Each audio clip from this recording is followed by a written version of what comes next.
Diduga tidak transparan ke masyarakat program dana desa, baliho APBDes tidak terpasang, sehingga tidak diketahui program dan anggaran dalam desa Simpang Tais.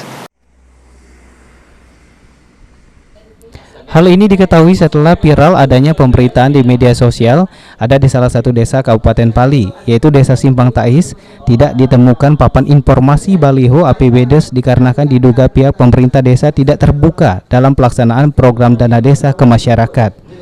Kepala Desa Simpang Tais, Erika Peru, saat dikonfirmasi di kantor Desa Simpang Tais mengatakan pihak pemerintah desa selalu memasang papan baliho APBDes setiap tahun. Tidak dipasangnya baliho karena masih dalam pemesanan akibat rusak terkena cuaca hujan dan panas.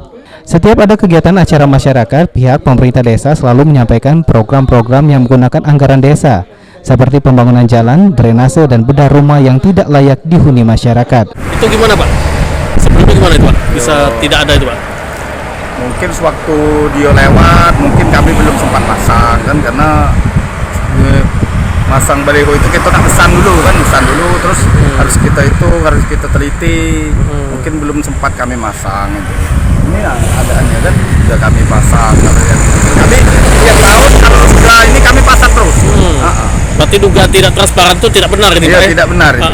Tanyalah, jangan ke APBDes, kami pas ada perayaan di desa-desa, ada keramaian, kami umumkan kepada masyarakat bahwa pembangunan di desa kita ini dalam setahun ini.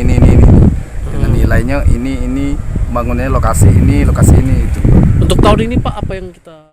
Dilansir dari situs resmi kemendesa.co.id, Kementerian Desa Pembangunan Daerah Tertinggal dan Transmigrasi dengan tegas menghimbau dan mewajibkan ke seluruh pemerintah desa untuk memasang baliho realisasi anggaran penggunaan dana desa dan alokasi agar serapan yang dikelola pemerintah desa diketahui oleh masyarakat.